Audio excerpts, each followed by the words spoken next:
Bapak sudah berdoa, jadi saya tidak usah berdoa lagi. Sudah didoakan. Puji Tuhan, terima kasih Bapak Gembala. Mari saya lanjutkan kepada yang kemarin. Ada yang belum selesai, yang kemarin yang mengikuti khotbah-khotbah saya, yang belum tahu tentang khotbah saya, ini adalah seri ke-14. Wow, 14. Ada 15 ya? Kayaknya ada. Kayaknya ada, tapi dilanjutkan setelah Natal. Ya, berkaitan enggak? Sangat berkaitan.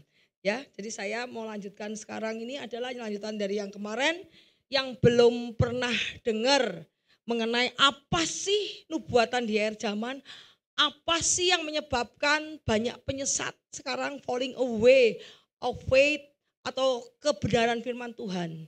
Di akhir zaman ini penyesatan dan kemurtatan manusia apa sih? Lah yang enggak tahu saya cerita bagaimana dari akar sampai ke pohonnya. Jadi apa yang saya ceritakan sampai 14 seri itu dari awal sampai ke akhir. Ya, jadi kalau yang enggak tahu, yang baru hari ini datang, buka di YouTube GBI Heart of Christ. Buka di YouTube GBI Heart of Christ mengenai memahami nubuatan akhir zaman. Dari situ ada yang pertama sampai ke-14.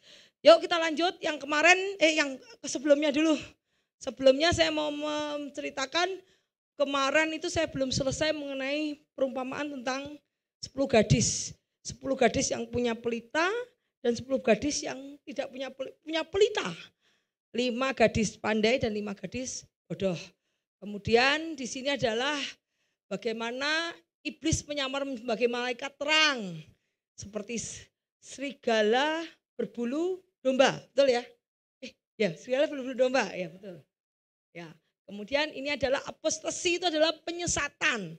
Apostasi itu adalah artinya bahasa Indonesianya penyesatan. Bagaimana mereka dibodohi oleh evil spirit, oleh roh-roh jahat dan oleh pengajaran dari iblis. Mereka dibodohi oleh roh-roh jahat dan pengajaran-pengajaran dari iblis.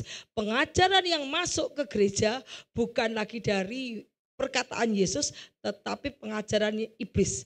Iblis masuk sebagai duta kerajaan iblis masuk ke dalam gereja. Seperti perumpamaan tentang apa? Ilalang dan gandum. Di gandum masuk benih ilalang ya. Kemudian ini bagaimana nanti akan dihancurkan semua iblis dan orang-orang yang menuruti pengajaran iblis. Tuhan, Tuhan, aku bernubuat demi namamu, aku berkhotbah demi namamu, aku sudah mengusir setan, aku sudah melakukan banyak hal. Kok aku masih dimasuk ke neraka? Karena mereka mengikuti pekerjaan-pekerjaan iblis dan mengikuti ajaran dari iblis. Bukan lagi ajaran dari Alkitab kita. Ya, terus yang keempat ini bagaimana mengikutinya? Karena iblis itu seperti singa mengaum-ngaum terus mengitari kita. Iblis itu selalu mempelajari hidup kita. Dia tahu masa lalu kita. Dia tahu apa yang kita kerjakan. Dia tahu kelemahan kita. Dan dia akan membuat kamu jatuh di dalam kelemahan. Dan kau akan diikat.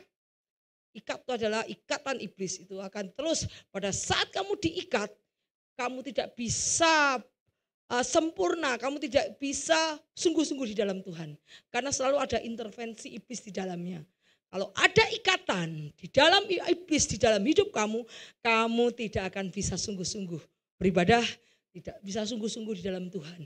Kamu akan tidak sungguh-sungguh di dalam perhatian roh kerohanian kamu, karena masih ada ikatan iblis, ya. Jadi kita harus hancurkan ikatan iblis supaya kita bisa sempurna seperti Kristus sempurna. Kemudian ini adalah apakah spiritual warfare?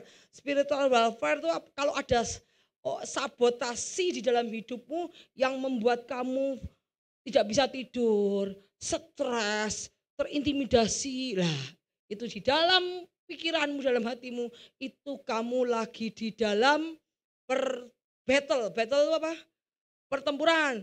Kalau ada orang yang stres, susah tidur, terus kemudian isinya ngelamun terus. Nah, seperti itu berarti kamu sedang di dalam spiritual battle. Kamu perlu pertolongan Tuhan, kamu perlu banyak berdoa, ya. Kemudian kita lihat bahwa iblis adalah bapak dari segala pendusta. Dia akan menyamar sebagai malaikat terang dan membisikkan jawaban-jawaban atas persoalan kita, memberi jawaban, solusi atas persoalan kita. Ya, kelihatannya baik, tapi apa yang baik bagi dunia belum tentu baik bagi Tuhan. Jadi kelihatan, wah ini orang baik. Apa yang baik untuk dunia belum tentu baik untuk Tuhan. Jadi apa yang solusi bagi dunia belum tentu solusi bagi Tuhan. Ingat bagaimana Abraham mempunyai anak. Bagaimana solusi Abraham punya anak dengan memberikan Hagar, ya. Pada saat dia memberikan Hagar, sekarang solusi apa enggak? Enggak terjadi sampai sekarang. Keturunan Hagar dan keturunan Ishak jadi berantem terus sampai sekarang, ya. Karena solusi dari dunia bukan solusi dari Tuhan. Kita tahu bahwa dunia dan pemikiran Tuhan sangat bertolak belakang. Jadi kita harus terus memiliki solusi hanya dari Alkitab saja, bukan solusi dari dunia. Ini adalah tiga evil spirit, tiga roh-roh jahat yang bekerja saat ini, yaitu roh dragon, yaitu iblis, beast itu yaitu antichrist, dan false prophet yaitu nabi palsu yang masih bergerak di tempat ini dan selalu mau masuk ke dalam anak-anak Tuhan yang ada ikatan iblis. Di mana kamu belum beres dengan Tuhan, di situ akan masuk ketiga evil spirit ini. Jadi kita harus bereskan segala persoalan kita dengan Tuhan supaya iblis tidak punya pijakan dan masuk dalam kehidupan kita. Caranya apa tadi? Jika engkau mengaku dosamu, maka Tuhan adalah Allah yang setia dan adil. Maka Ia akan mengampuni engkau dan menyucikan dari segala kejahatan. Gampang tok loh. Kue akuilah dosamu di hadapan Tuhan. Udah kamu mengaku dosamu di hadapan Tuhan, maka Tuhan mengampuni dan menyucikan dari segala kejahatan. Nah, yang diperlukan adalah your humble. Humble itu apa? Kerendahan hati. Bagaimana kamu mau bahwa yes, aku orang berdosa. Bukan orang yang merasa hidupnya benar itu yang diampuni, tetapi orang yang merasa hidupnya aku berdosa, aku tidak layak, itu yang akan diampuni, ya. Bukan orang yang menyombongkan diri bahwa aku tidak pernah berdosa, aku tidak bersalah, itu yang akan diampuni Tuhan. Tetapi barang siapa menikahkan diri, dia akan direndahkan. Barang siapa merendahkan diri di hadapan Tuhan, dia akan ditinggikan. Amin. Yuk kita lanjut. Yuk. Nah, sekarang kita lanjut yang kemarin. Kemarin saya mau cerita tentang perumpamaan 10 gadis. Yuk kita baca ayatnya. Matius 25 ayat 1 sampai 13. Pada waktu itu kerajaan surga seumpama 10 gadis yang mengambil pelitanya dan menyongsong mempelai laki-laki. 5 diantaranya bodoh, 5 diantaranya bijaksana. Gadis-gadis yang bodoh itu membawa pelitanya tetapi tidak membawa minyak. Jadi minyaknya tuh pas untuk, ya dia pikir kalau menunggu pengantin tuh berapa tuh, paling 2 jam gitu ya. Ya maksimal 2 jam ya. Mau enggak kita menunggu sampai sehari, 2 hari, 3 hari? Enggak mau dong. Enggak mungkin dong. Nah, tapi mereka hanya seadanya. Sedangkan gadis yang bijaksana membawa pelitanya juga minyak. Wow, luar biasa ya. Dia bawa tambahan minyak. Kalau di tangkinya dia kosong, dia tambahan minyak di buli-buli yang lain. Berarti dia sudah prepare, ya, sudah sedia dengan keadaan yang tidak tahu ya, dengan keadaan yang tidak ngerti. Gadis bijaksana sudah prepare karena dia membawa minyak di dalam buli mereka, di dalam kantong mereka ada lagi kantong minyak. Tetapi karena mempelai lama tidak datang, maka mengantuklah mereka semua lalu tidur. Berarti yang tidur 5 apa 10? Enggak dong. Mengantuklah mereka semua. Berarti berapa? 10 semua tidur. Bukan 5 ya, 10 tidur semua. Oke, kita lihat. Yang ayat 6. Waktu tengah malam terdengarlah orang-orang berseru. Mempelai datang, song-songlah dia. Gadis itu pun bangun semua ya. Lihat, ayat 7 gadis itu bangun semua. Yang bangun 5 apa 10? Baca, oke saya ulang. Gadis itu bangun semuanya. 5 apa 10 yang bangun?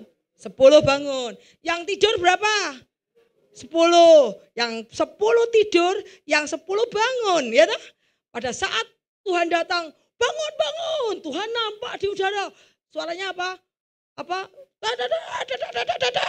Sangkakala ya. Bangun. Kaget tuh kita bangun. Bangun semua. Lalu gadis itu bangun semuanya, lalu membereskan pelita mereka. Pelitanya dibereskan.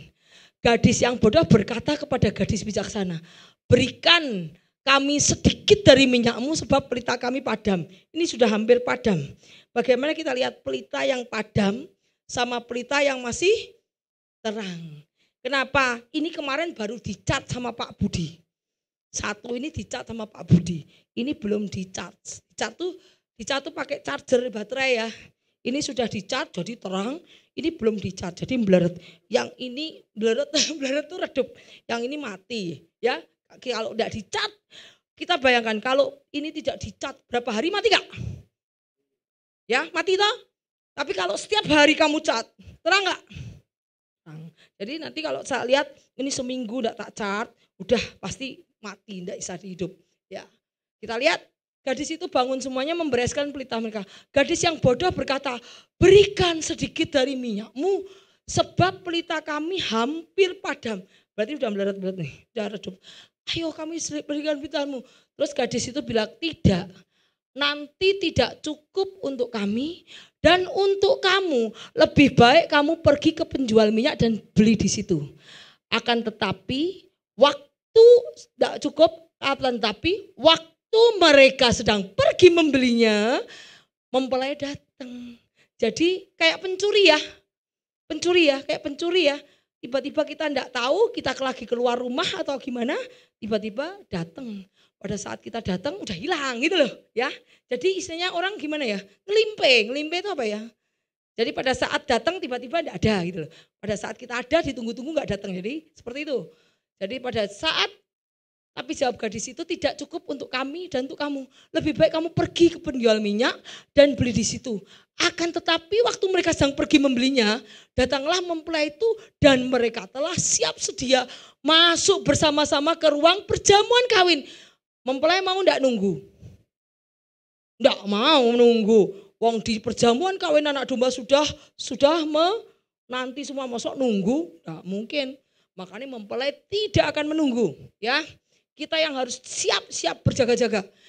Kemudian lebih baik, tetapi ketika mereka sedang pergi membelinya, datanglah mempelai itu dan mereka telah siap sedia masuk bersama-sama dengan dia ke ruang perjamuan kawin. Enggak mungkin toh pengantin yang telat siapa misalnya, yang telat IO-nya atau yang telat siapa, terus nunggu pengantinnya nunggu, pasti pengantin jam 5 tepat acara pasti sudah harus ke sini. Seperti kemarin Cynthia jam 5 tepat sudah di sini.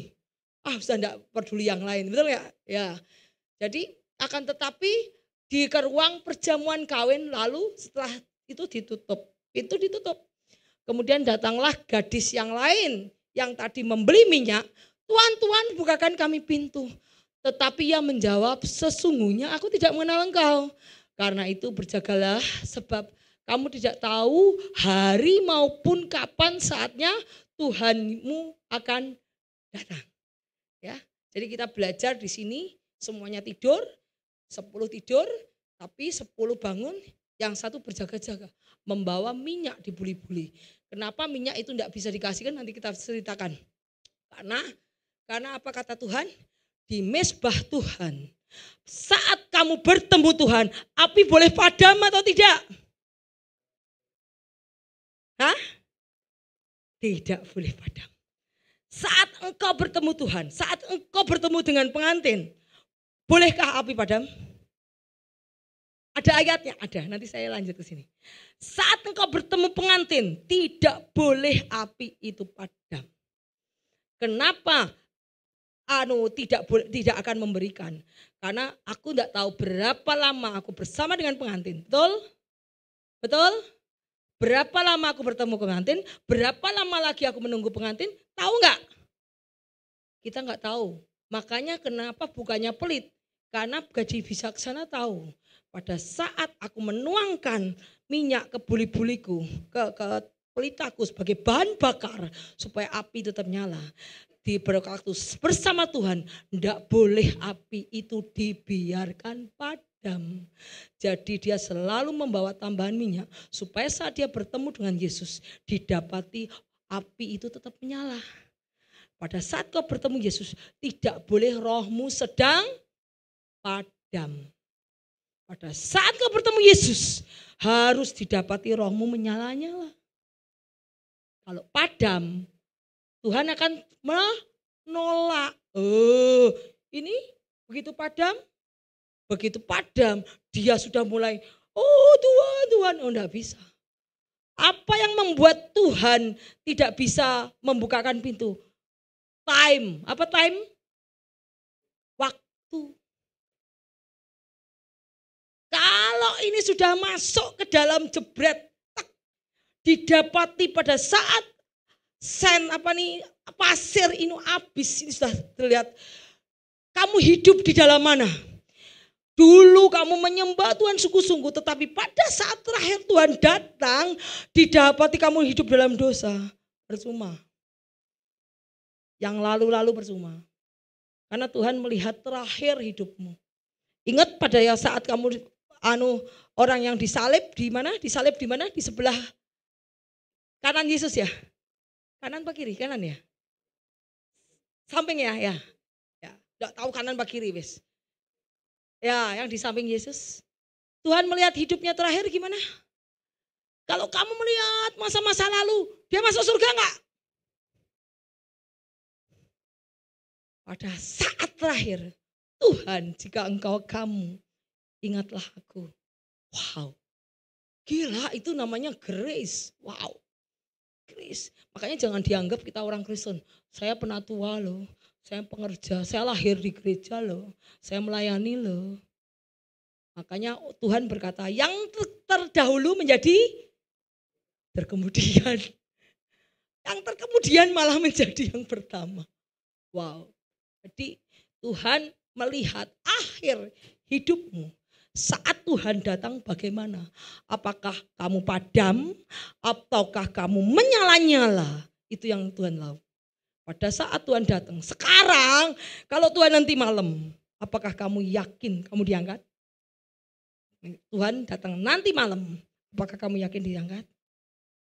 Kamu harus koreksi, introspeksi diri, dan selalu berjaga-jaga bahwa Tuhan selalu datang nanti malam. Tuhan datang hari ini. Pada saat kamu berjaga-jaga Tuhan datang hari ini, kamu akan hidup kudus dan takut akan Tuhan. Dan saat Tuhan benar-benar datang, sekarang, besok, lusa, kamu akan selalu hidup dalam kekudusan. Dan kamu seperti perempuan, sekalipun dia tidur, tapi kamu masih punya minyak. Nah, dia tidak akan membiarkan rohnya padam. Ngerti ya? Yuk kita lanjut. Kita lihat di Roma 14 ayat 12. Demikianlah setiap orang di antara kita akan memberi pertanggungan jawab tentang dirinya sendiri kepada Allah. Jadinya hidup kita tanggung jawab kita. Hidup anak kita tanggung jawab anak kita. Hidup cucu kita tanggung jawab cucu kita. Hidup mantu kita tanggung jawab mantu kita. Kita harus bertanggung jawab pada diri sendiri. Tidak bertanggung jawab pada orang lain. Karena kita tidak bisa mengubahkan orang lain. Hanya Dia yang mau berubah dan Tuhan yang bisa mengubahkan. Ya, jadi hidup kita adalah pertanggungan hidup kita kepada Tuhan. Kemudian kita lihat ayat Yeskiel 18 ayat 20. Orang yang berbuat dosa itu yang harus mati. anak tidak akan turut menanggung kesalahan ayahnya. Ayah pun tidak akan turut menanggung kesalahan anaknya. Orang benar akan menerima berkat kebenarannya dan kefasikan orang fasik akan menanggung atasnya. Jadi Tuhan sudah berkata bahwa kalau ayahnya diberkati, anaknya hidup tidak dalam Tuhan, Tuhan pun tidak akan melihat bagaimana anaknya. Ada contohnya, ada Imam Eli. Bagaimana Imam Eli seorang yang berkenan kepada Tuhan tapi anaknya dibuat mati. Bagaimana kita lihat Ayub ya. Bagaimana Ayub adalah seorang yang saleh hidupnya, berkenan kepada Tuhan. Tapi setiap malam dia mendoakan anaknya, karena anaknya suka dugem, suka pesta-pesta. Siapa tahu anaknya mengutuki Tuhan, dia selalu minta pengampunan kepada Tuhan. Diampuni enggak? Saat iblis dikasih pagernya diangkat, Tuhan izinkan setan menghabisi anaknya. Why? Karena anaknya tidak berkenan sama Tuhan. Tapi kalau anaknya berkenan pada Tuhan, anaknya anak yang sangat setia dan mencari wajah Tuhan, pasti Tuhan bilang, setan, dia adalah anak yang kukasihi, jangan kau sentuh dia. Berarti bilang enggak? Pasti. Makanya, jadi kalau kesalahan anaknya bukan kesalahan anaknya, orang tua, anak juga bisa menanggung kesalahan orang tua. Bahkan Ayub aja anaknya semua dihabisin. Tuhan izinkan. Kalau itu anak yang disayangi Tuhan, anak kesukaan Tuhan, tidak mungkin Tuhan akan izinkan. Wong Ayub aja, tapi jangan kau ambil nyawanya. Nah, karena Ayub adalah orang kesukaan Tuhan. Karena dia taat, tunduk pada Tuhan. Ya, yuk kita lanjut. Kemudian kita lihat bagaimana persiapan rohani. Roma 13 ayat 9 sampai 14. Karena itu firman berkata, jangan membunuh, jangan berzina, jangan mencuri, jangan mengingini. Dan firman lain manapun juga sudah tersimpul dalam firman ini. Yaitu kasihlah sesamamu manusia seperti dirimu sendiri.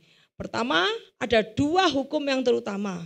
Saya lupa tulis. Pertama kasihlah Tuhan Allahmu dengan segala akal, budi, dan pikiranmu. Jadi kamu mengasihi Tuhan dengan your body tubuh, jiwa, soul. Benar ya? Tuhan ingin mengasihi kamu dengan tubuh tok, apa jiwa tok atau soul tok. Tapi Tuhan menuntut tiga. Kasihlah Tuhan Allahmu dengan tubuhmu, jiwamu, dan your soul. Tuhan menuntut engkau mengasihi tiga-tiganya anggota kita. Tubuh, jasmani, dan rohani harus kau berikan kepada Tuhan. Yang kedua, kasihlah sesamamu manusia seperti dirimu sendiri. Kasih tidak berbuat jahat terhadap sesama manusia karena kasih itu kegenapan hukum Taurat. Jadi hukum Taurat digenapi dengan kasih. Nanti diakhiri dengan Taurat lagi. Karena Tuhan sudah memakai hukum Taurat di perjanjian lama. Tuhan masuk ke perjanjian baru dengan hukum kasih. Kemudian nanti diakhiri dengan Taurat lagi menegakkan law. Yaitu judge sebagai hakim. Yaitu menegakkan law dengan hukum lagi. Ya, hal ini harus kamu lakukan bahwa kamu mengetahui keadaan waktu sekarang bahwa saatnya telah tiba bagi kamu untuk bangun dari tidur. Sebab sekarang keselamatan sudah lebih dekat bagi kita daripada waktu kita menjadi percaya. Hari sudah jauh malam, sudah hampir siang, sebab itu marilah kita menanggalkan perbuatan kegelapan dan mengenakan apa itu? Perlengkapan senjata Allah. Sudah diajari belum? Udah, kalau orang enggak tahu perlengkapan senjata Allah itu apa, buka di YouTube GBI Heart of Christ, perlengkapan senjata Allah. Jadi, hari sudah jauh malam, marilah kita menanggalkan perbuatan kegelapan dan mengenakan perlengkapan senjata terang. Marilah kita hidup dengan sopan seperti pada siang hari, jangan dengan pesta pora dan kemabukan. Jangan dalam percabulan dan hawa nafsu, jangan dalam apa? Perselisihan. Ingat, roh perselisihan, pemecah belah bukan datang dari Tuhan itu datang dari iblis. Iblis mau masuk untuk mau menghancurkan orang, untuk berselisih, untuk marah, untuk jengkel. Tetapi kita anak-anak Tuhan harus waspada. Ini roh yang datang bukan dari iblis. Yang roh yang masuk ke pikiranmu untuk kamu berselisih, berantem, bertengkar, itu dari iblis. Kamu harus kuasai itu dan kamu harus menang. Ingatlah waktu si Kain dan Habel, lihat adiknya persembahannya diterima oleh Tuhan. Timbul perasaan iri. Apa kata Tuhan? Hei, iblis sudah mengintip di balik itu. Kamu harus berkuasa atas iblis. Bagaimana Tuhan sudah mengingatkan si Kain. Kain, kalau engkau iri melihat adikmu, iblis itu sudah ngintip di balik hatimu. Dia sudah mau masuk ke kamu. Roh iri sudah mau masuk ke kamu. Ingat, kamu harus berkuasa atas dia. Tetapi iblis si Kain tidak mau berkuasa. Kain tetap iri, tetap seperti itu, tidak sadar. Tapi saat Kain tidak mau tunduk sama teguran Tuhan, iblis benar masuk dan terjadi apa?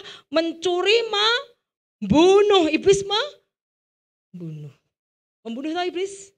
Nah, makanya pada saat engkau itu berarti sudah ada setan, iblis yang hendak masuk dan hendak mau membuat kamu jatuh dalam dosa. Ya, marilah, tapi kenakanlah Tuhan Yesus sebagai perlengkapan senjata terang. Jangan merawat tubuhmu untuk memuaskan keinginannya. Terus tadi kita balik ya. Lah Bu, apa yang disebut sleeping? Sleeping itu karena Tuhan tidak datang-datang. Mereka semua tertidur. Apa nyambut tidur? Tertidur itu artinya bahwa mereka balik kehidupan sekular. Sekular itu kehidupan duniawi. Mereka balik kehidupan duniawi, kemudian masuk ke dalam kehidupan duniawi lagi. Pada saat mereka masuk ke dalam kehidupan duniawi, tetapi gadis yang pandai tidak lupa apa sih mau bahan bakar. Berarti yang diperlukan apa? Bahan bakar. Api itu dari mana? Tuhan. Firman-Mu adalah pelita bagi kakiku. Terang berarti Yesus adalah terang. Yesus adalah cahaya.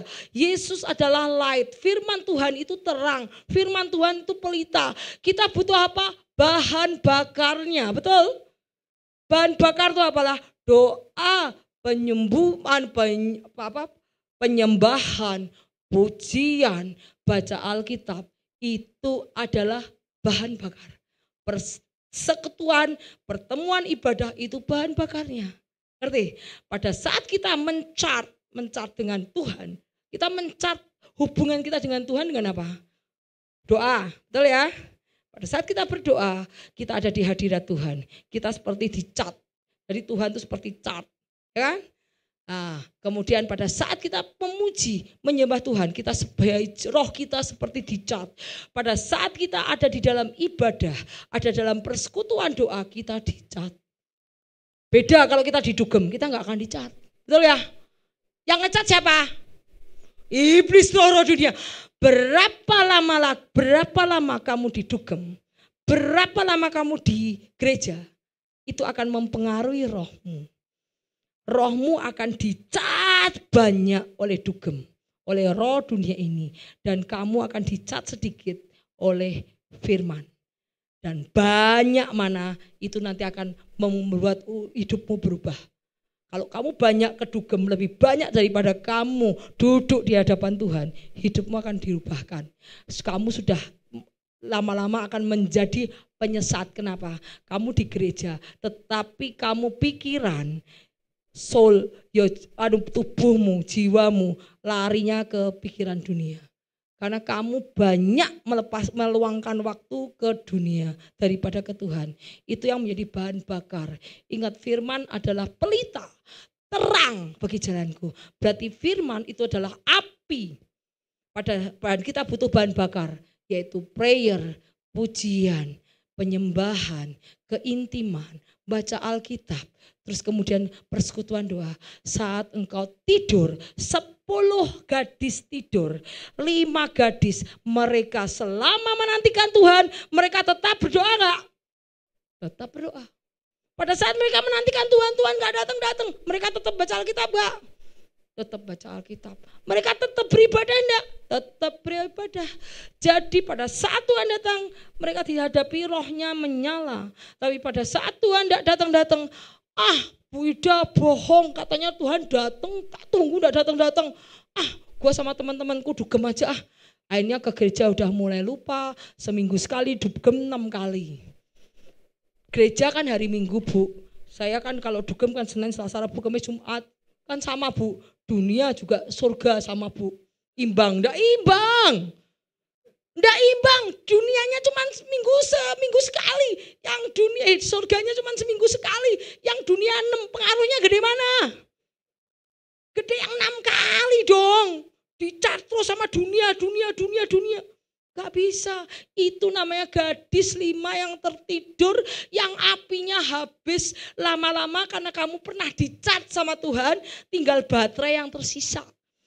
Kamu ndak ngecat lagi ke Tuhan, dugem, habis bleret. Saat Tuhan datang, sorry kenapa?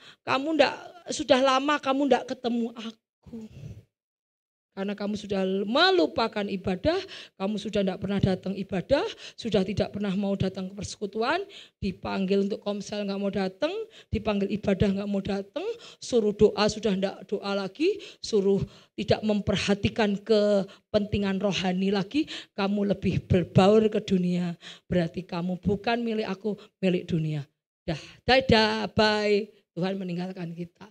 Jadi hati-hati karena Tuhan tidak datang. Di situ kita diuji iman kita. Apakah kita berjaga-jaga.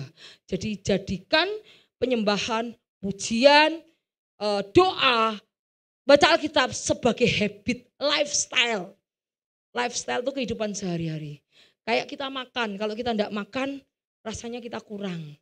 Saya setiap hari selalu memuji Tuhan. Lagu ini saya hafal. Saya nyanyi dari hari, saya ngasih Audi kapan? Hari Selasa, Rabu. Saya nyanyi lagu baru hari Rabu sampai Sabtu. Saya nyanyikan terus.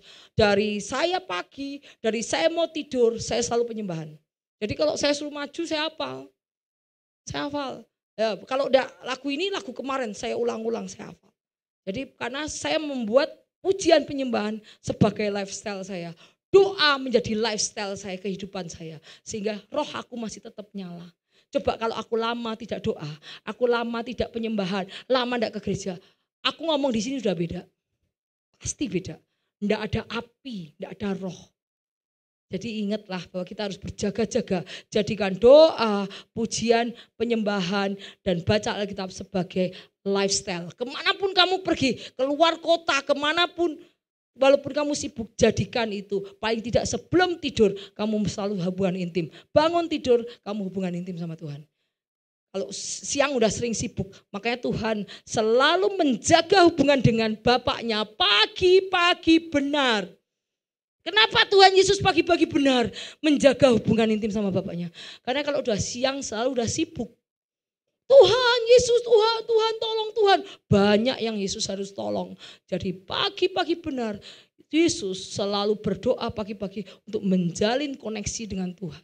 Untuk mendapat kekuatan, impartasi dari Tuhan, kuasa daripada Tuhan. Pagi-pagi benar sebelum mereka sibuk. Ya, yuk kita lanjut. Ini sudah, yuk kita lanjut.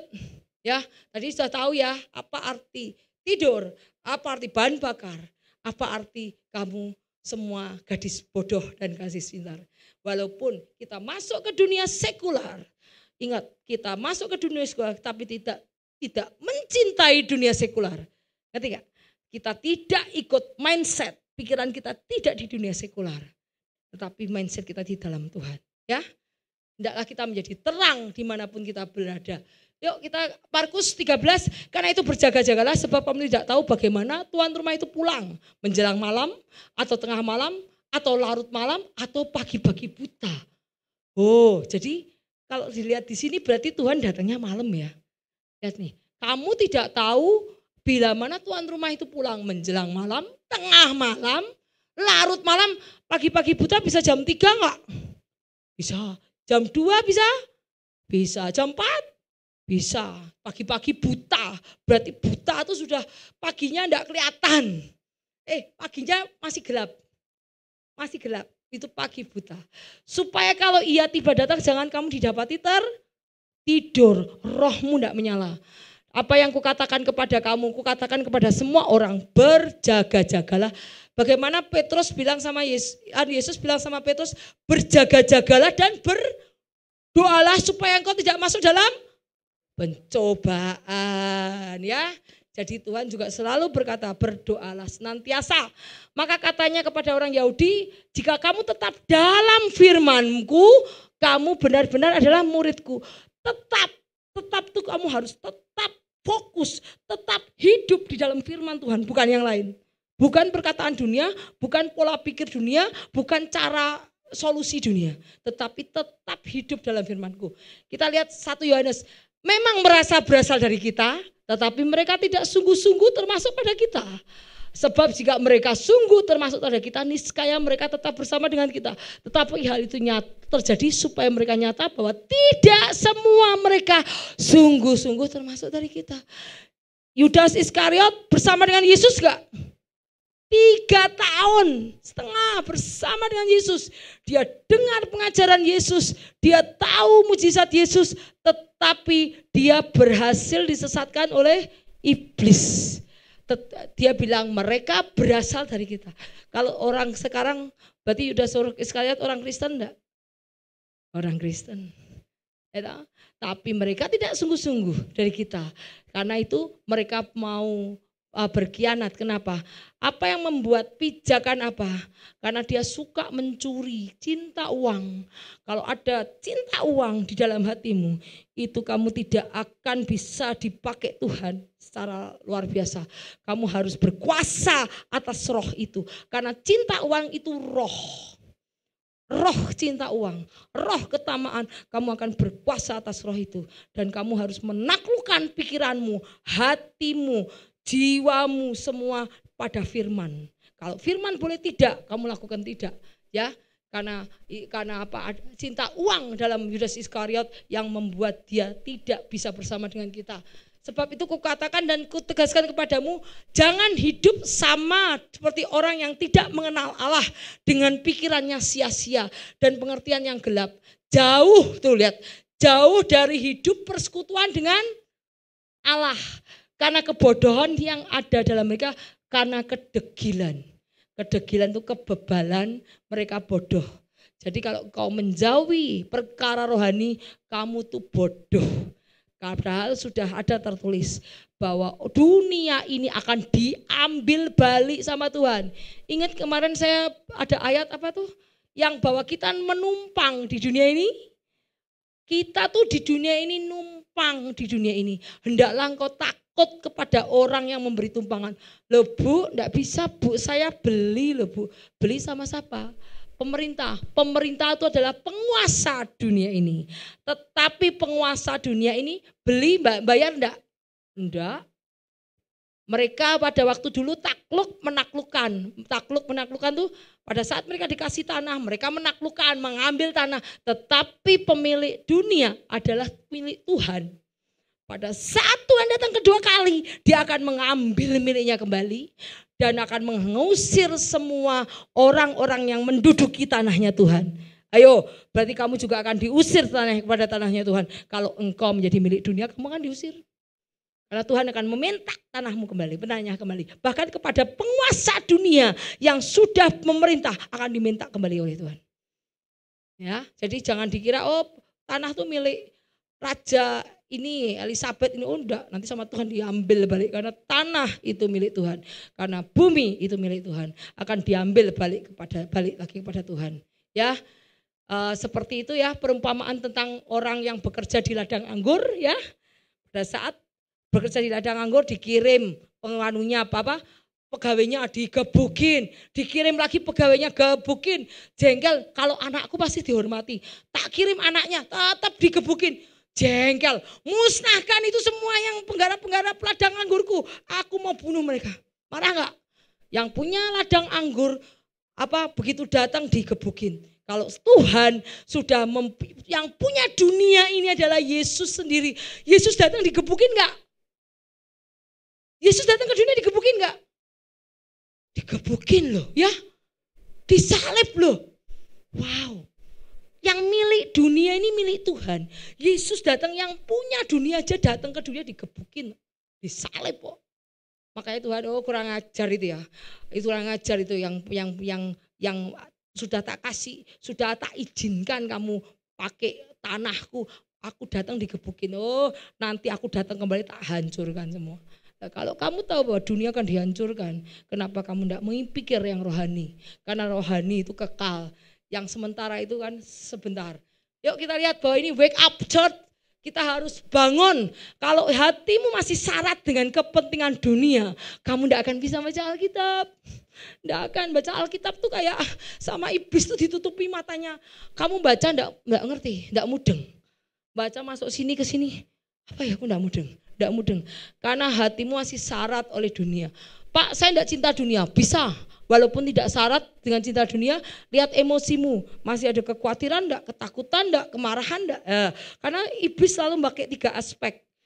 Jasmani dan badan. Ya, jasmani itu jasmani badan. Jasmani dan jiwa. Kalau jiwa, pikiranmu, intelekmu, pola pikir, kehendakmu, ya toh? Pola pikir, keinginanmu. Lah kalau tubuh itu sakit, panas, demam ya, panas, demam, pilek, diare, lah itu tubuh.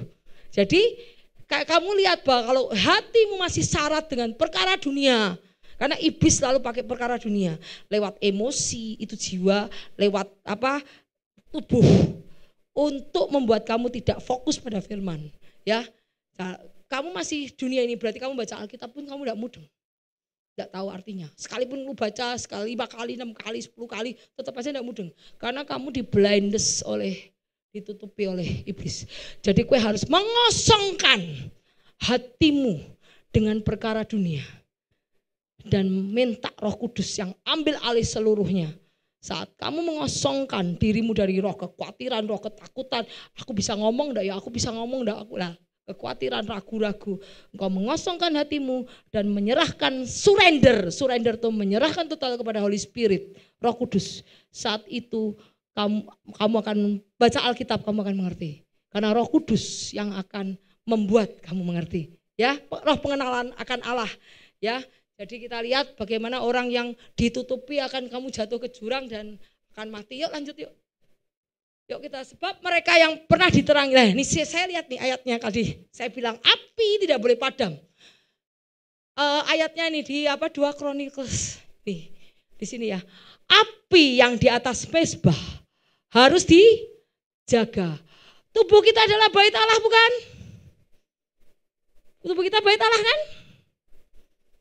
Tubuh kita adalah mezbah. Tubuh kita adalah bait Allah. Jadi kita lihat. Api yang di atas mezbah harus dijaga untuk terus menyala. Jangan dibiarkan padam. Tiap-tiap pagi imam harus menaruh kayu api di atas mezbah. Mengatur korban bakaran di atasnya. Dan membakar segala lemak. Korban keselamatan di sana. Harus dijaga supaya api tetap menyala. Jangan dibiarkan padam. Ini gadis yang bijak. Ini gadis yang bodoh. Ada tertulis bahwa api di mezbahmu, tubuhmu adalah bait Allah, tidak boleh padam. Ya, makanya kenapa 5 gadis dia pakai buli-buli dan tidak mau ngasih. Aku tidak tahu berapa lama lagi aku harus bersama dengan groom. Groom itu apa? Pengantin. Karena di depan pengantin apiku harus menyala. Bukannya pelit ya. Saya lihat kok kita pelit ya, kok udah kasih. Oh ternyata di depan pengantin itu api pelitamu harus nyala. Yuk kita lihat. Roma 12 ayat 11. Janganlah hendaknya kerajinanmu kendor. Biarlah rohmu menyala-nyala dan layanilah Tuhan. Yuk tadi nih, sebab mereka yang pernah diterangi hatinya, yang pernah mengecap karunia surgawi dan pernah mendapat bagian dalam Roh Kudus, orang yang pernah mendapat bagian Roh Kudus dan mengecap firman yang baik dari Allah dan karunia dunia yang akan datang, namun murtad lagi, murtad lagi, tidak mungkin diperbarui lagi sedemikian sehingga mereka bertobat. Sebab mereka menyalibkan lagi Allah, anak Allah bagi diri mereka dan menghinanya di muka umum. Jadi orang yang sudah pernah diterangi Roh Kudus, pernah mendapat mujizat dari Tuhan, tapi dia kemudian murtad lagi, dia tidak akan diterima Tuhan. Karena mereka seperti menyalibkan Tuhan Yesus yang kedua kali. Kita lihat. Ini bukan Bu Ida yang ngomong. Kamu baca di Ibrani 6 ayat 4-6. Namun yang murtad lagi tidak mungkin dibarui hingga mereka bertobat karena mereka menyalibkan lagi anak Allah dan menghina di muka umum. Ya kita lihat 1 Tesalonika 5 ayat 19 bilang apa? Jangan padamkan roh. Jangan beri kesempatan pada iblis. Pada saat rohmu padam, iblis masuk gak? Masuk. Yang membuat iblis tidak bisa masuk karena rohmu menyala-nyala. Padahal lihat dia api di dalam hidupmu, dia tidak bisa mendekat. Dia akan pakai orang-orang sekelilingmu yang tidak punya api untuk membuat kamu jatuh, membuat emosi kamu, membuat emosi pasti kalau tubuh enggak, membuat emosi kamu, membuat apapun supaya terluka, supaya kamu benci, marah, dengki, dendam, sakit hati, supaya ada celah itu sehingga iblis bisa masuk dan menghancurkan kamu. Jadi kalau rohmu menyala-nyala, dia akan pakai orang sekitar kamu untuk membuat kamu jatuh. Karena iblis tidak akan berhenti bekerja. Iblis tidak tidur. Sekalipun kita tidur, iblis tidak tidur. Kenapa? Karena dia roh. Roh tidak tidur. Ya, kita lihat 1 Timotius 6 ayat 12. Bertandinglah dalam pertandingan iman yang benar, rebutlah hidup yang kekal. Untuk itulah engkau telah dipanggil dan telah engkau ikrarkan ikrar yang benar di hadapan banyak saksi. Akan hal ini aku yakin sepenuhnya, yaitu Ia yang memulai pekerjaan baik di antara kamu akan meneruskannya pada akhirnya pada hari Kristus Yesus. Apakah apa artinya pada hari Kristus Yesus? Pada kedatangan Tuhan yang dua kali. Kalau engkau sudah diterangi oleh firman Tuhan dan engkau bertobat, Tuhan yang akan bekerja di dalam hatimu, pikiranmu untuk menyempurnakan engkau. Pada saat kedatangan Yesus yang kedua kali, didapati engkau tuh sudah mateng, udah masak, dan kau sudah sempurna. Sehingga pada saat Tuhan datang kedua kali itu sudah matang, ambillah, tuailah dia, masukkan ke lumbungku.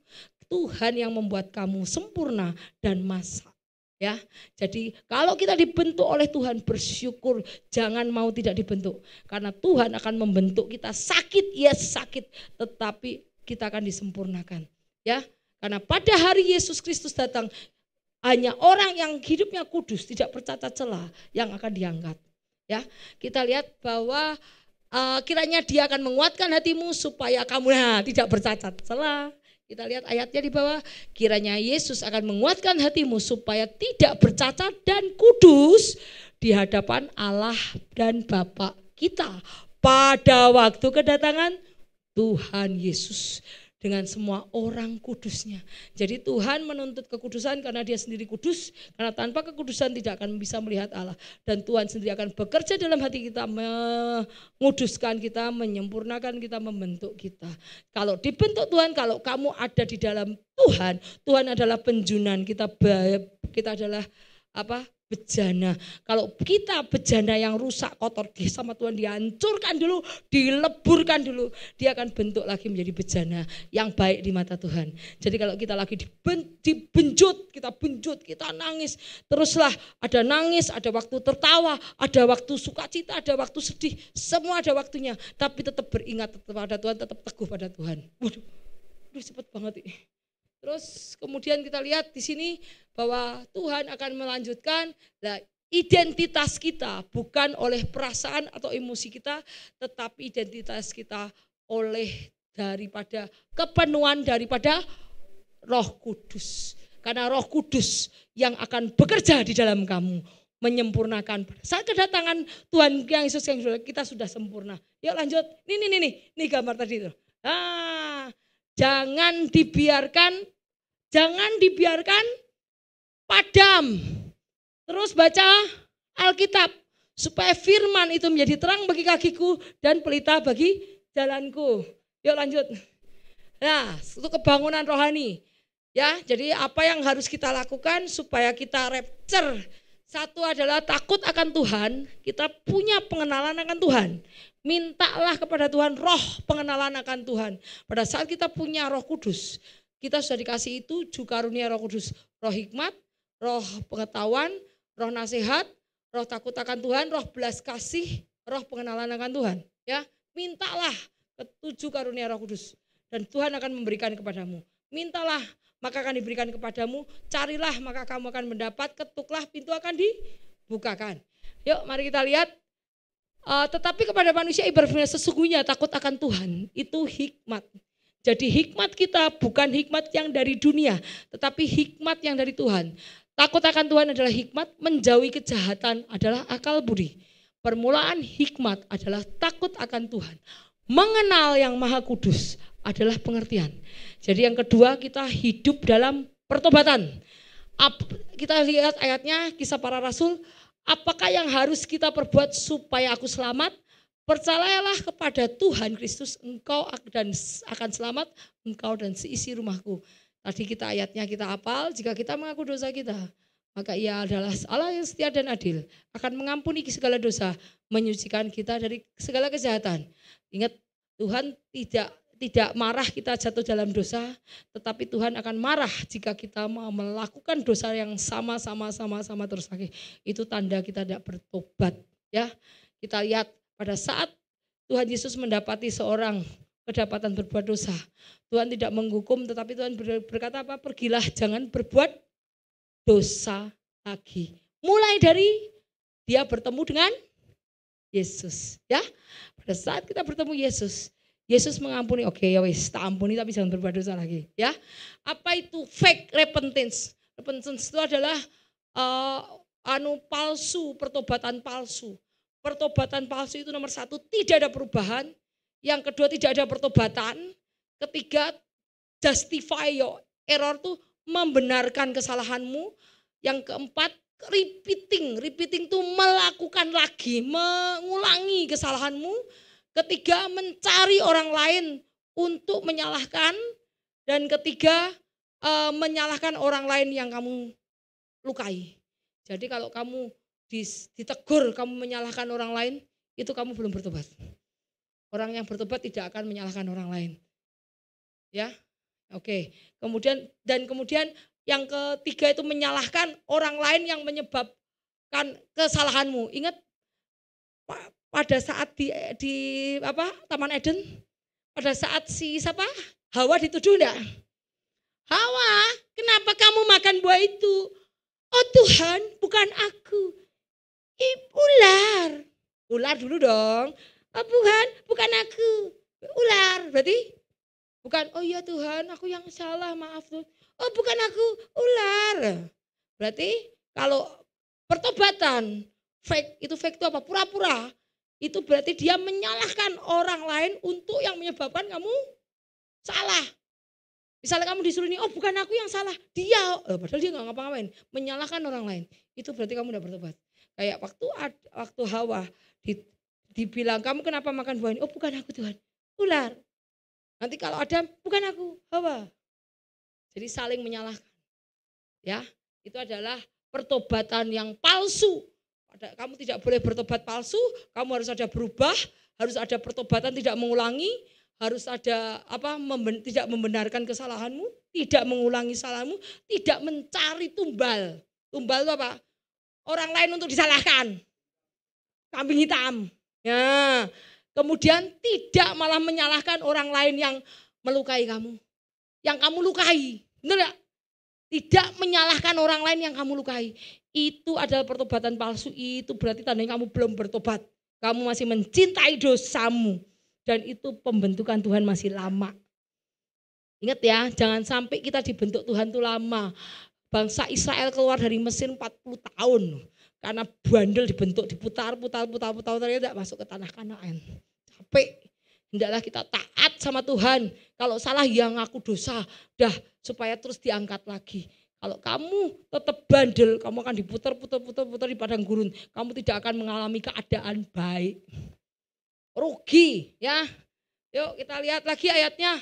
Ini mereka akan dibuat putih, dimurnikan dan disucikan. Pada saat kamu akan disucikan, kamu akan menjadi sempurna. Mata hatimu terang, hati nuranimu terang, mata hatimu terang. Karena kamu selalu membaca Alkitab sebagai lifestyle. Kamu punya Roh Kudus yang terus menerangi pikiranmu, hatimu, your soul, spirit, and your body. Kemudian ada Kristus. Iblis tidak berani mendekat. Dia jauh-jauh keluar. Bahkan tidak berani masuk. Iblis tidak berani masuk, sudah gini sudah takut. Kalau gini, kalau arahnya ke gini, itu berarti dia mau masuk. Ngerti ya? Kalau gambarnya menuju ke gini, berarti iblis sudah masuk. Kenapa? Karena kamu membuka celah. Karena kamu lama tidak baca Alkitab, iblis sudah mau masuk. Padam enggak apinya? Padam. Pada saat padam apinya, iblis itu yang semua pasti arahnya ke sini. Tapi pada saat semuanya terang, iblis sudah tidak berani. Dia sudah mau pergi jauh. Ya, jadi terus jangan sampai api itu padam. Banyak orang akan disucikan, dimurnikan dan diuji. Tetapi orang fasik akan berlaku fasik. Tidak seorang pun orang fasik akan memahaminya. Tetapi orang bijaksana akan memahaminya. Sebagian dari orang bijaksana itu akan jatuh.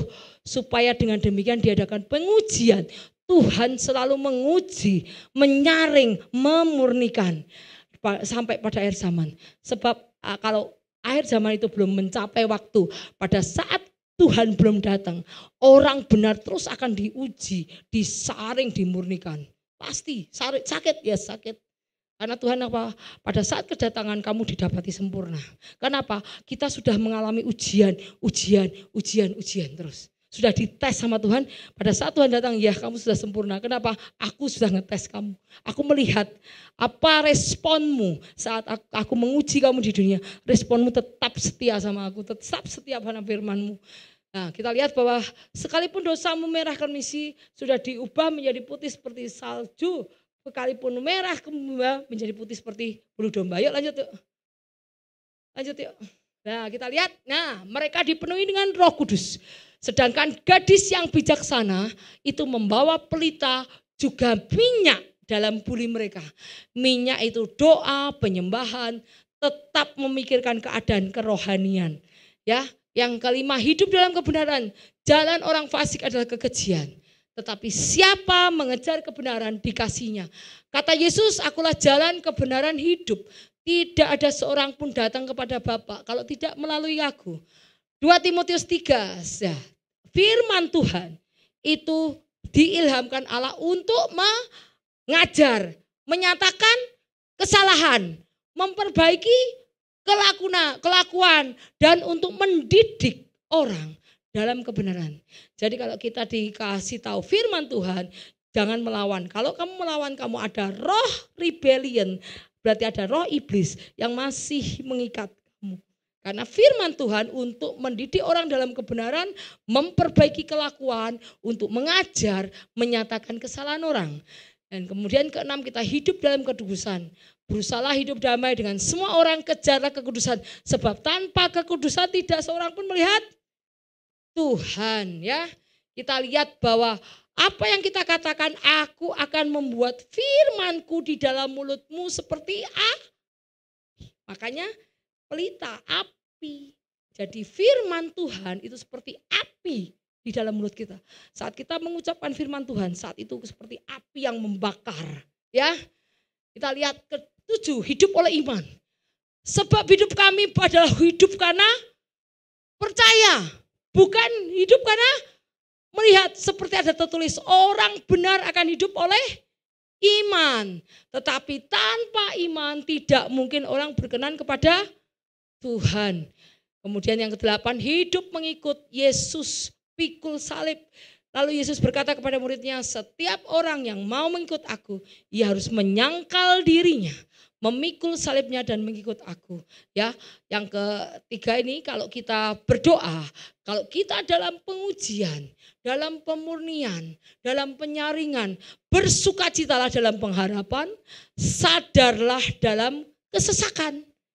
Ini kalau kamu dalam pengujian, dalam penyaringan oleh Tuhan, dalam pemurnian. Ini adalah rumus.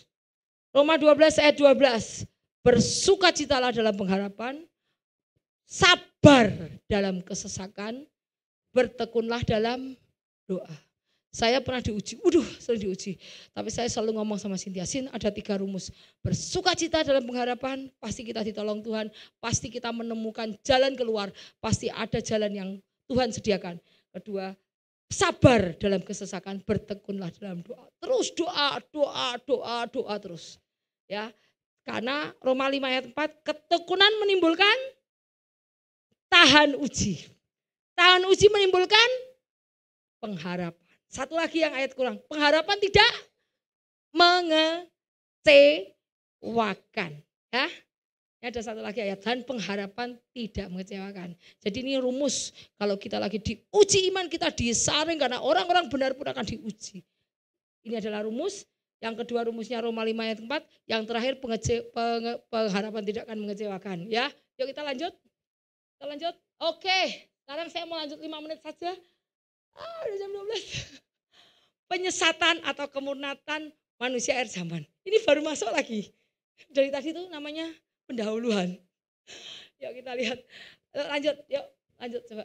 Saya 5 menit. Nah, ini saya mau jelaskan bagaimana stronghold, ikatan dari iblis. Banyak anak-anak Tuhan yang sudah ke gereja, tapi mereka tidak pernah menang. Mereka tidak pernah menang. Pada saat mereka ketemu Tuhan, hore, mereka senang. Tapi dalam kehidupan reality, kehidupan pribadi mereka, mereka masih ada ikatan iblis. Sehingga mereka tidak pernah dipulihkan, mereka yang sakit-sakit, mereka yang kekurangan, masih kekurangan, mereka yang emosinya gimana masih, yang karakternya tidak berubah. Itu karena ada ikatan iblis yang terus mengikat dia. Yuk kita belajar. Anatomy of stronghold, jadi itu adalah bagian dari ikatan. Stronghold itu adalah ikatan iblis yang membuat kamu tidak bisa berkembang. Ya, yang satu Yesus berkata, kamu harus mengetahui kebenaran dan kebenaran itu akan membebaskan kamu. Ya, terus kemudian Roma 8 ayat 15, kamu tidak menerima roh perbudakan. Stronghold itu slave, budak. Kalau kamu diikat sama rantai, betul ya? Kamu menjadi tahanan enggak? Tawanan enggak? Tawanan. Berarti kamu menjadi budak yang mengikat, betul enggak? Kamu diikat. Sekarang misalnya Audi saya ikat. Kunci saya bawa. Kamu menjadi budak aku enggak? Yang aku bisa membuka pintu membuka gemboknya kapan saja. Jadi kalau kamu diikat oleh iblis, kamu menjadi budak iblis itu, ya. Itu adalah ikatan. Roma 8 ayat 15, sebab kamu tidak menerima roh perbudakan yang membuat kamu menjadi takut lagi, tetapi kamu telah menerima roh yang menjadikan kamu anak Allah.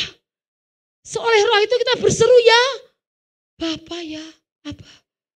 Wow, jadi kalau kita menjadi anak Allah, kita menjadi ahli waris Allah enggak?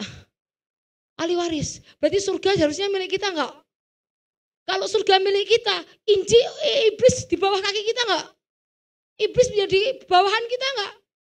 Kita harusnya menang atas iblis, bukan iblis menang atas kita. Ngerti enggak? Jadi pada saat kamu fear itu apa? Takut. Pada saat kamu takut, berarti kamu meragukan Tuhan. Saat kamu takut, itu berarti kamu meragukan Tuhan. Kamu meragukan Bapakmu. Padahal Bapakmu itu pencipta langit segala isinya, juga yang menciptakan iblis. Tapi iblis memasukkan roh, fear, ketakutan, kekhawatiran di dalam pikiranmu. Sehingga kamu meragukan Tuhan. Dan percaya pada lies, pada kebohongan iblis. Ya kan? Itu kalau kamu meragukan Tuhan, berarti kamu meragukan Bapakmu. Nah Tuhan berkata, kamu tidak akan menerima roh perbudakan lagi yang menjadi kamu takut, tapi kamu menerima roh yang menjadikan kamu tuh anak-anak Allah, ahli waris kerajaan surga. Apa yang Tuhan janjikan itu berhak menjadi bagianmu. Janji-janji Tuhan itu harusnya berhak menjadi bagianmu. Tuhan berkata, jika engkau tinggal di dalam aku, rohmu aku berikan kepada kamu. Sehingga kalau roh Yesus diberikan kepada kamu, berarti itu kamu bisa memanggil Bapa, Aba. Berarti kamu juga bisa mengalami mujizat. Kamu bisa mendapatkan berjalan di dalam mujizat seperti Yesus lakukan. Engkau akan mengerjakan pekerjaan-pekerjaan seperti yang Yesus kerjakan. Wow. Kamu berjalan di dalam kemustahilan. Kamu berjalan di dunia roh. Wow. Iblis senang enggak kamu berjalan di dunia roh? Enggak senang. Karena pada saat iblis ketemu Yesus, iblis kalah enggak? Pada saat kamu menjadi anak-anak Allah, kamu diberi kunci kerajaan surga. Apa yang kamu ikat di dunia akan terikat di surga. Apa yang kamu lepas di dunia akan terlepas di surga. Pada saat kamu mengikat iblis dalam nama Yesus, kamu iblis aku ikat engkau, aku hancurkan dan kau keluar dari tempat ini. Bapak melakukan enggak? Melakukan. Karena kamu disebut anak Allah. Ya kalau kamu apapun yang kau katakan di dunia ini akan dilakukan oleh Bapaknya. Karena kamu sudah menganggap lagi Tuhan, tapi menyebut dia Bapak. Bapak akan melakukan apa perintah anaknya. Seperti Bapak di surga. Bapak, aku tahu bahwa engkau selalu mengabulkan doaku. Yesus pun berkata, Bapak, setiap doa-doaku engkau kabulkan. Pada saat Lazarus dibangkitkan, Yesus berdoa, Bapak aku tahu, biarlah mereka melihat bahwa kuasamu besar Bapak. Saat itu Yesus berkata, Lazarus keluarlah, keluar. Karena apa yang dikatakan Yesus dikerjakan oleh Bapaknya, itu kita punya kunci kerajaan surga. Pada saat Yesus memegang kunci kerajaan surga dan dunia, kunci itu diberikan kepada anak-anaknya yang masih berada di dunia. Karena Yesus tidak berada di dunia, Yesus sudah pulang ke surga. Makanya kunci itu diberikan kepada anak-anak yang masih berada di dunia. Supaya dia mempunyai kuasa atas dunia dan mengalahkan dunia. Seperti Yesus mengalahkan dunia. Adam itu diberi kuasa untuk mengalahkan dunia dan menjadi master of the world. Tetapi Adam kalah menjadi budak iblis. Tetapi sekarang Yesus sudah menyerahkan kunci kepada anak-anaknya. Kita harus menjadi master of the world. Kita harus kalahkan iblis. Iblis harus di bawah kaki kita. Bukan kita diinjak iblis. Kalau kita diinjak iblis, kamu menjadi orang-orang yang bodoh. Kamu menjadi anak Tuhan. Tapi kamu tidak tahu bahwa kamu punya otoritas. Kamu punya kuasa. Apa yang kamu ucapkan, perkataan akan dilakukan oleh Bapamu di surga. Kamu lupa bahwa kamu punya perlengkapan rohani, perlengkapan senjata Allah.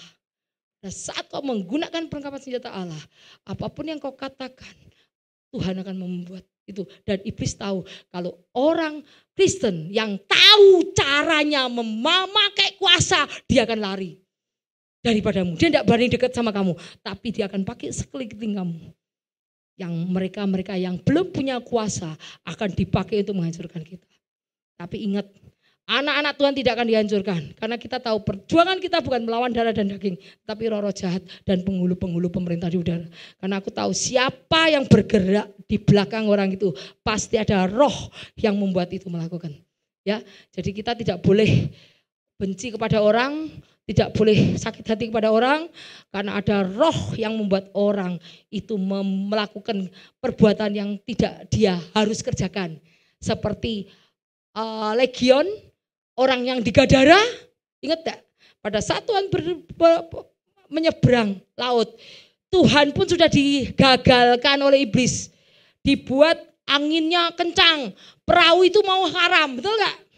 Pada saat Yesus nyeberang ke laut, dibuat perahu karam, mau karam. Sampai Petrus kita mau mati, Yesus kita mau mati. Hei, kenapa kamu tidak percaya? Hujan, angin reda. Sampai Petrus bilang gitu. Sampai Yesus bilang gitu. Itu kenapa? Yesus hendak menyelamatkan satu orang yang kena legion.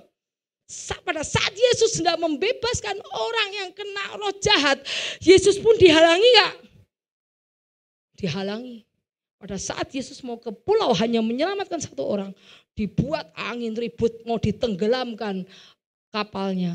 Tapi saat itu Yesus bilang, hujan, topan kamu reda. Sampai Petrus kaget, siapakah kamu ini? Kamu berkuasa atas semua? Ya, memang Yesus berkuasa atas semuanya. Terus setelah sampai di sana, Legion berkata apa? Tuhan, orang ini menjedok-jedokkan kepalanya, betul ya? Menjedok, jadi orang yang kerasukan roh jahat itu menjedokkan kepalanya. Sekarang saya mau tanya, Audi, kamu mau enggak jedokkan kepalamu sendiri sini? Hah? Enggak mau tak? Enggak mau tak? Enggak mau. Karena Audi masih waras. Kalau ada roh jahat yang masuk ke dalam dia dan menyuruh dia membuat slave, mengikat dia supaya tunduk, dia enggak mau kan harus kamu jodohkan. Jadi roh jahat yang masuk ke dalammu yang membuat dia menyuruh engkau melakukan perbuatan-perbuatan jahat. Ya, jadi roh jahat yang ada di dalam orang itu, yang masuk lewat orang itu. Kamu masuk lewat mana? Aku selalu bilang, kamu masuk lewat mana? Apa perbuatan jahat yang sudah kamu lakukan sehingga Roh Kudus bisa masuk? Roh jahat bisa masuk. Ada perbuatan-perbuatan yang kamu melawan firman Tuhan, yang membuat roh jahat bisa masuk dan membuat kamu slave, budak atas kehendaknya. Itu yang namanya stronghold. Oke, sebentar aja ini saja, habis itu selesai. Stronghold itu adalah ikatan. Ikatan itu adalah addiction. Addiction itu apa? Addiction itu apa? Apa? Ketagihan, betul. Ketagihan atau drug. Drug itu apa? Obat. Makanya waktu siapa ini? Andre datang ke tempat ini, Andre datang dalam keadaan stroke. Tangannya gini. Ya Andre ya, gini. Kalau jalan gini, ngeces. Aku bilang, harus dibelikan obat. Kalau enggak dikasih obat, Andre akan kumat. Kumatnya gini. Di tempat Cida tidak ada obat. Obatnya hanya firman Tuhan. Terus mamaku waktu itu mamaku bilang, Andre tak belikan obat. Mamaku marah. Ida itu kayak enggak punya uang, enggak mau ngeluarin uang buat obat. Ya, dikira aku orang yang pelit kali ya, enggak mau ngeluarin obat-obat.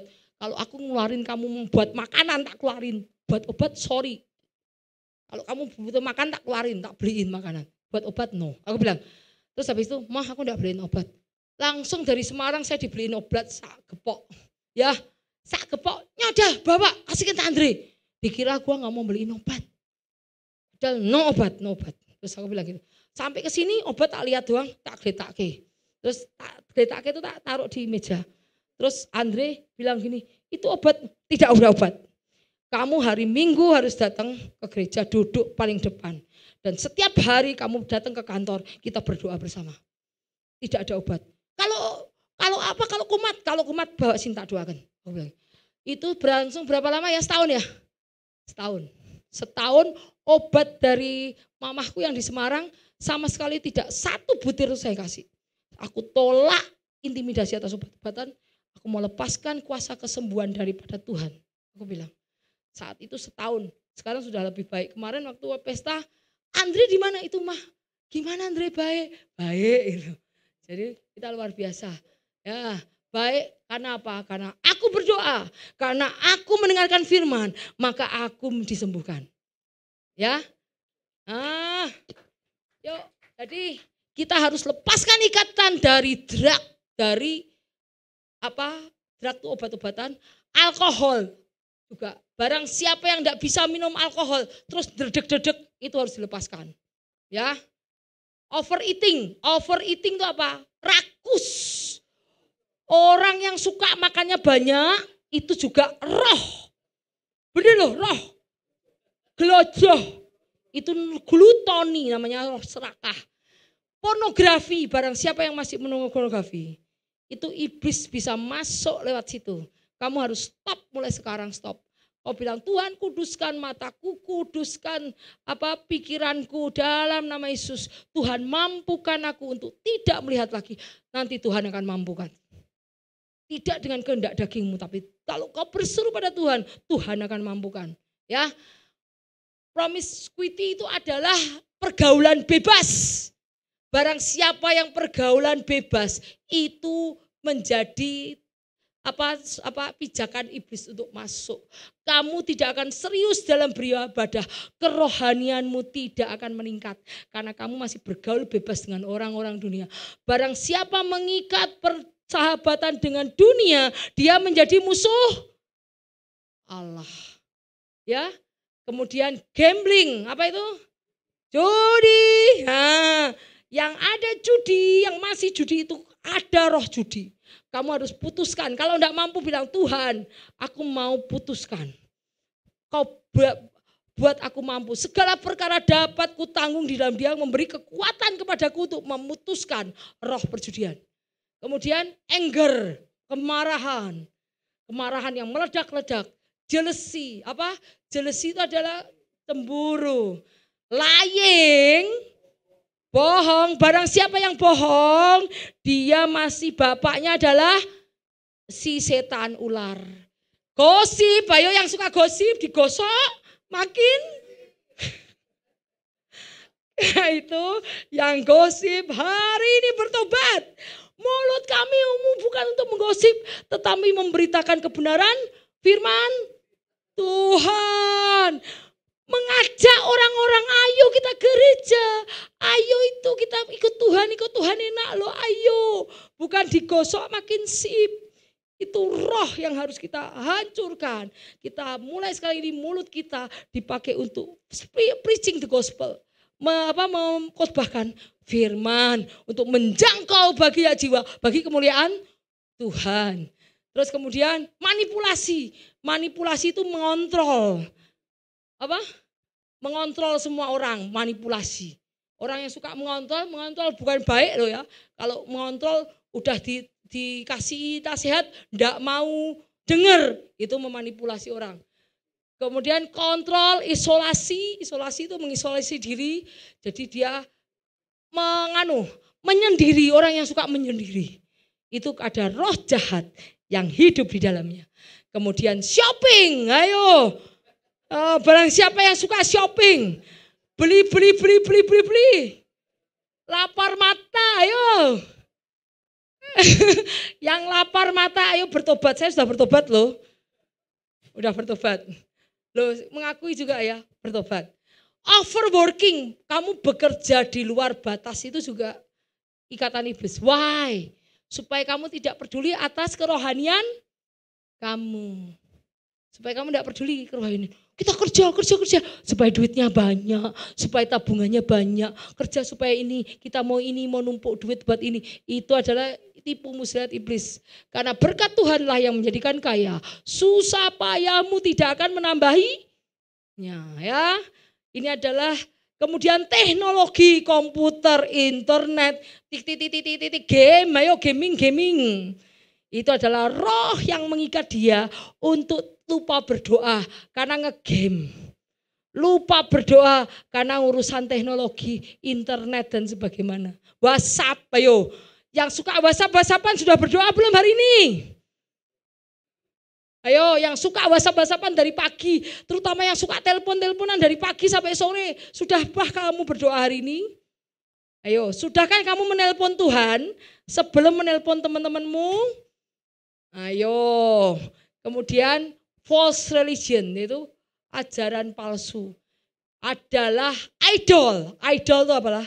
Adalah sesuatu yang kita berhalakan, yang kita prioritaskan daripada kita memprioritaskan Tuhan.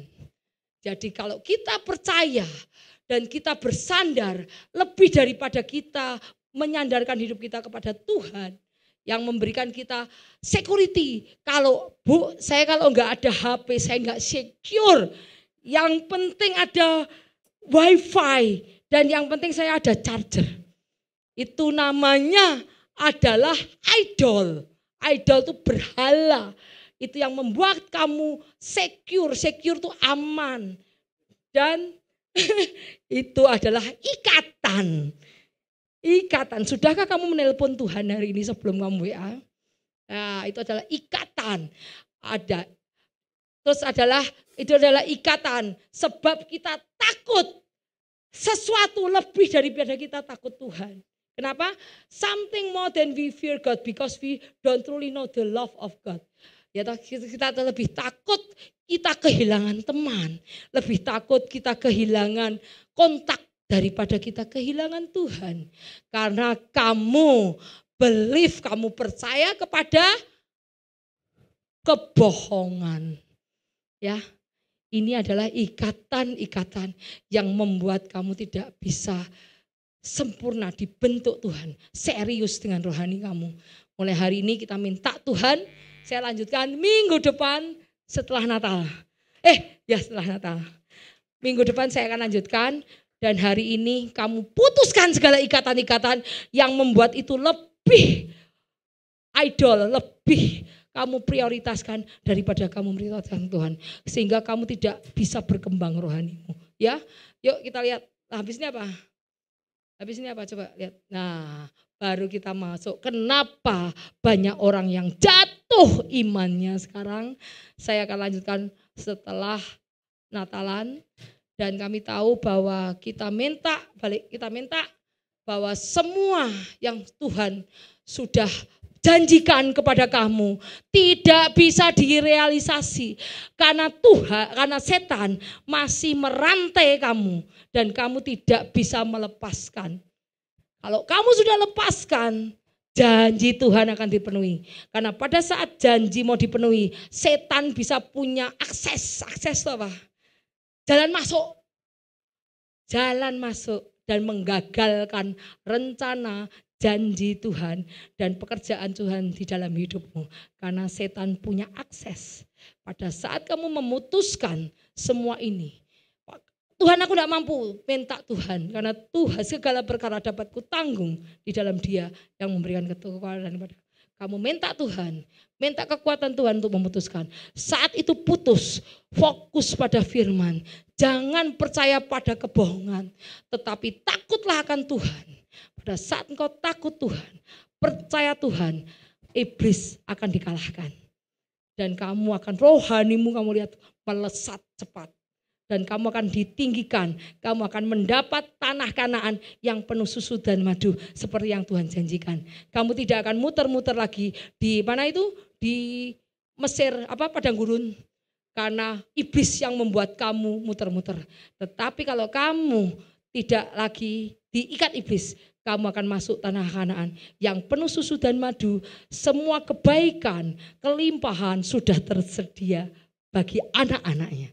Barang siapa yang mengasihi Dia, yang terpanggil menurut rencana Tuhan. Oke, saya lanjut untuk setelah Natal. Tuhan, hamba-Mu sudah selesai berbicara, tapi kami percaya Roh Kudus tidak akan pernah selesai di dalam hati anak-anak-Mu. Engkau akan terus bekerja di dalam hati mereka, menguduskan, menyucikan, dan menyempurnakan. Kami percaya segala ikatan-ikatan iblis, mari kalian bisa berdoa masing-masing. Kalau di antara tadi masih ada ikatan yang kamu tidak bisa lepas, minta kepada Tuhan untuk melepaskan dan tundukkan pikiran, jiwa, dan tubuhmu hanya pada firman. Saat kau menundukkan pada firman, saat itu iblis tidak punya akses dalam hidupmu. Dan kamu akan lihat tanah yang penuh dengan susu dan madu. Air mengalir dan rumput hijau sudah disediakan. Bahwa Tuhan akan memberikan hidangan di depan lawan-lawanku. Itu akan disediakan bagi engkau yang tidak punya ikatan dengan iblis. Karena pada saat kau punya ikatan, iblis itu tidak tinggal diam. Dia tidak mau lihat kamu sukacita, tidak mau lihat kamu diberkati. Tetapi iblis mencuri, membunuh, membinasakan. Karena itu janji Tuhan selalu hancur di dalam hidupmu. Dan kamu tidak menerima. Kenapa? Karena iblis yang terus ikut ambil bagian untuk menggagalkan rencana Tuhan. Tapi ingat, rencana Tuhan tidak akan gagal jika kau hanya berserah pada Tuhan. Percaya 100%, tidak 99 ya, 100% kepada God. Kamu percaya, kamu akan melihat kelimpahan demi kelimpahan. Kamu akan melimpah, air dibuat jadi anggur. Tuhan akan membuat segala mustahil, yang mustahil bisa dilakukan terjadi dalam kehidupan. Dan kamu akan bersorak-sorak karena kebesaran Tuhan. Amin.